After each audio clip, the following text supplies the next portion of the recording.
Ah, oh là, voilà, je devais arriver, arrive. Et hop là, je me suis arrêté juste avant l'eau. Je pense qu'il vaut mieux marcher là, ça. Ouais.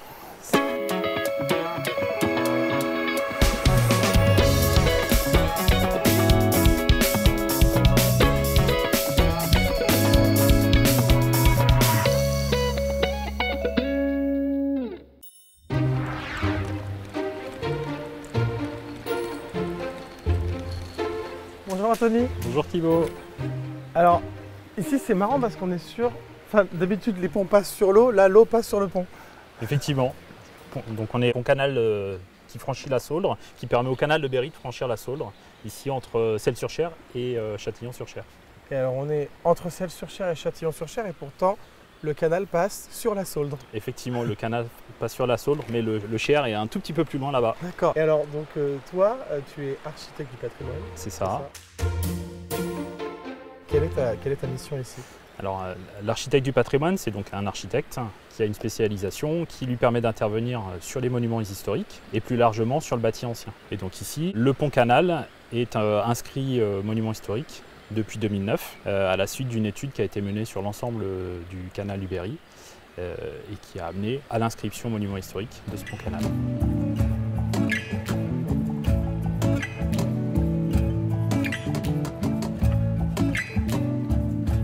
Là, on travaille dans le cadre d'une étude préalable, une étude patrimoniale qui fait le point sur l'état du bâtiment pour ensuite mener la restauration de l'ouvrage.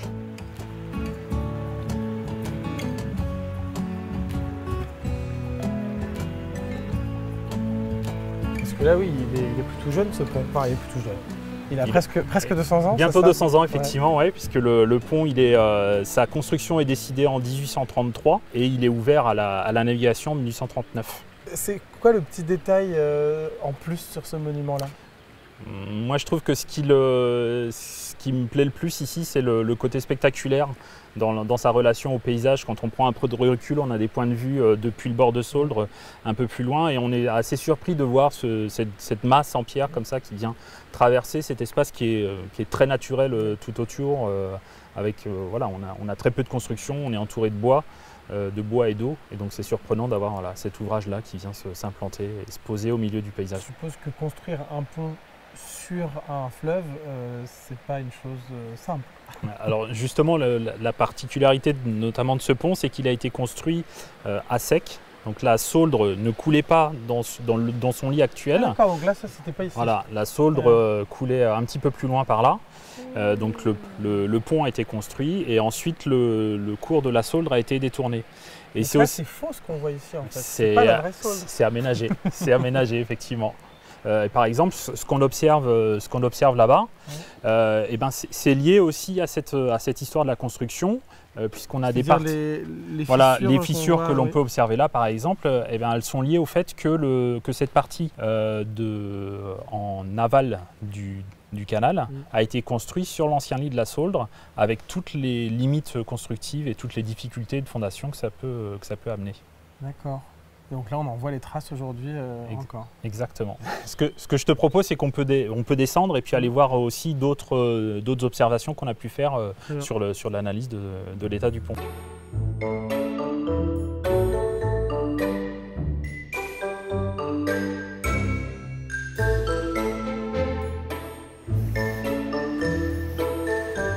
en fait, être architecte du patrimoine, c'est aussi être aventurier. C'est souvent même.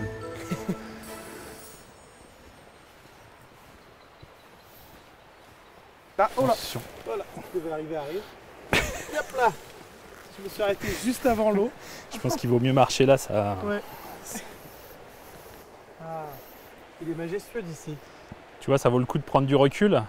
C'est important de voir aussi, c'est aussi ce qu'on analyse, la manière dont il s'intègre dans le paysage, que je te disais tout à l'heure, ce côté un peu majestueux comme ça. Vraiment planté, c'est ce gros ouvrage en pierre. Et là par exemple on voit une voûte plutôt bétonnée. Dans une démarche de restauration, ça ferait plutôt réapparaître les pierres?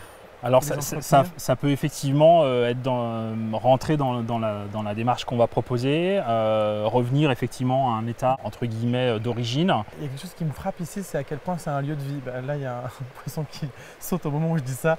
Il y a le cours d'eau, il y a le canal au-dessus. Et puis on croise pas mal de passants, de voyageurs qui sont là. Nous aussi, effectivement, quand on vient sur place, on croise souvent des locaux qui viennent se promener et qui dans les échanges qu'on a avec eux, sont toujours très attachés à l'endroit, au canal et à ce pont. D'ailleurs, je crois qu'il y a un pique-nique là qui est en train de s'organiser, donc je te propose d'aller voir ce qui se passe. Tu me dis pique-nique, effectivement, on peut y aller. Oui. Ça veut dire qu'il faut reprendre le chemin. Oui, il faut reprendre le chemin en faisant attention à ne pas glisser. Oui, mais du coup, je te laisse passer devant, comme ça, si quelqu'un doit glisser, c'est le premier généralement.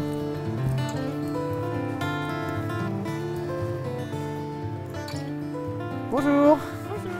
Alors, bonjour. On m'a dit qu'on pouvait faire un pique-nique anti-gaspi. C'est ça. Merci. C'est parfait, c'est le petit pique-nique juste pour reprendre la route au bord du canal. On prend l'effort et puis on retraverse le pont canal.